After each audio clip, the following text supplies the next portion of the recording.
我们已经来到我们今天要住的露营区哦。那这个露营区叫做伸手露营区哦，它就在羊蹄山的正下方哦。不过现在天气没有很好，所以看不到羊蹄山。那我看明天早上能不能看到羊蹄山哦。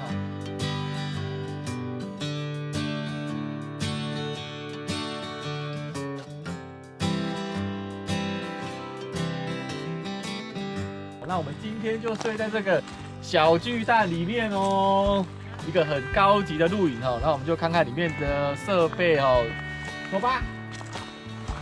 哇，里面可以睡4个人哦，2张双人床哦，还蛮大的，空间超级大的，哇，超级大哦，回音好大哦。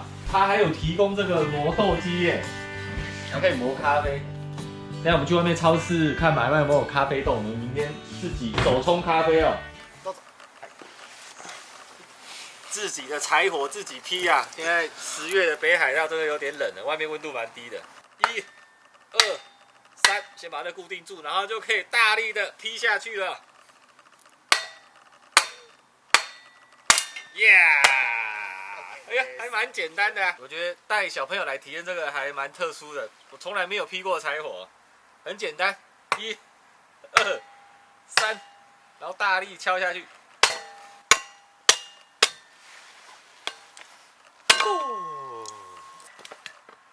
耶！那我们要生萤火了，不是难事。然后再放入火种哦。哇，赶快，有点冷啊。升不起来。火柴，哦，那个柜子的下面。点起来了。哇，好大。OK 了。 刚刚那个火没有打着了，不过打着之后火真的超大，你看这个火超大的。然后这个是露营场提供的烤全鸡哦，然后大家礼让我吃鸡腿，好大的一只鸡腿。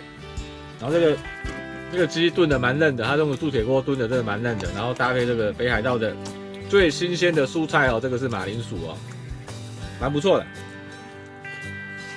我觉得这一次跟4个男生露营是蛮特别的，像我们第一天是睡在车上嘛，但是我们又在外面烤肉，我觉得蛮特别的。然后第2天呢，我们就住在我们朋友提供的洞爷湖那边的别墅哦，也是很难得的一个经验哦。今天呢就住在这个真手露营区啊，然后住在这个高级的蒙古包里面，吃着他们提供的烤肉哦，我觉得3天的住宿的体验都完全不一样，然后都充满回忆啦。 而且我们今天早上还去体验了洞爷湖划船哦，真的也是很刺激。然后我们刚出去的时候啊，就是让那个湖面水还波涛汹涌。我们一开始4个还蛮喘的，对。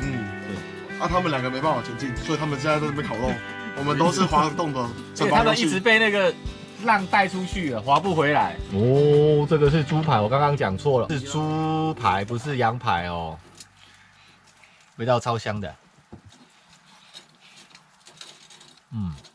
非常的嫩，真的好吃。然后呢，它应该有腌过，非常的入味，超嫩，超好吃。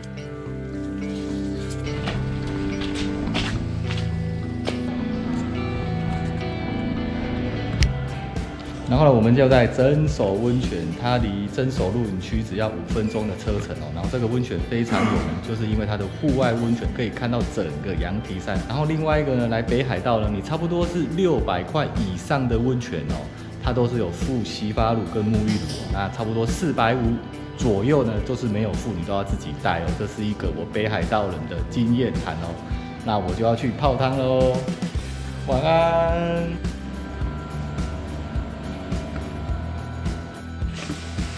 今天是旅行车的最后一个早上了，那大家都睡死了，剩我一个人休息。那我就来管理中这边拿一些他的一个厨具哦，我要去今天换我煮早餐啊。这边的锅碗瓢盆都是可以拿的，然后拿到我的营帐那边去煮个鸡蛋啊，或者用个吐司哦。今天是露营车之旅第7天哦。那2266团队其实大家都睡死了，就我醒了。那早上露营区的状况哦。 回到前方羊蹄山，哇，羊蹄山那个山谷降雪已经很多了，但是山顶还是被白云盖住，看不到。就像一个新娘啊，没有掀盖它的白纱啊。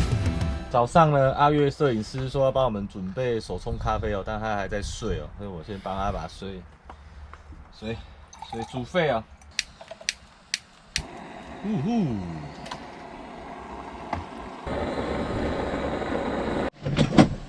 然后我们昨天特别跑去巨志安丁的超市买的哦，巨志安丁的超市开到晚上11点。我们昨天泡完汤已经9点多了，我们特别跑去巨志安丁。然后这边呢，因为它有提供它的磨豆器哦，那这我也第一次试哎，不知道怎么把咖啡豆放进去啊。这里打开，看到没有 ？Made in Taiwan 哦，刚好都是我们的故乡。这一集绝对不是在教大家冲手冲咖啡哦，完全是外行的哦。我还第一次这样子磨咖啡豆啊，还蛮有意思的。我完全外行啊，所以我只是照磨而已。要磨多久我也不知道。先看一下哦，没有很多哎，我打开看一下，还蛮多的哎。都磨到什么时候？对，我们的热水滚了，把瓦斯关掉。看这个阿月摄影师手冲咖啡的架势。今天换我下厨啦，今天要煮，把这个吐司放在里面，然后把火腿啊、鸡蛋，然后压，然后去煎。这个叫什么？烤古巴三明治吗？我也不知道，乱讲的。这种铁锅导热还蛮快的。我关小一点好了。下蛋了。看他专业就要单手。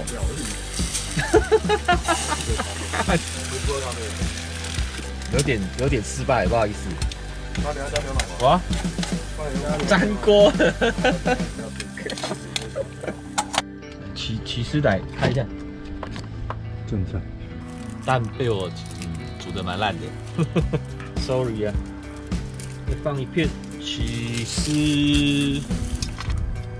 火腿很多一点，这可以夹住这样，专业吧？哎呦，哦，烤好喽！早上就是手冲咖啡配自制的古巴三明治哦，它有点烤焦了。我有加牛奶，我有加北海道牛奶，好喝。很棒哦，很大自然。然后后面就是羊蹄山被这个树林挡住了。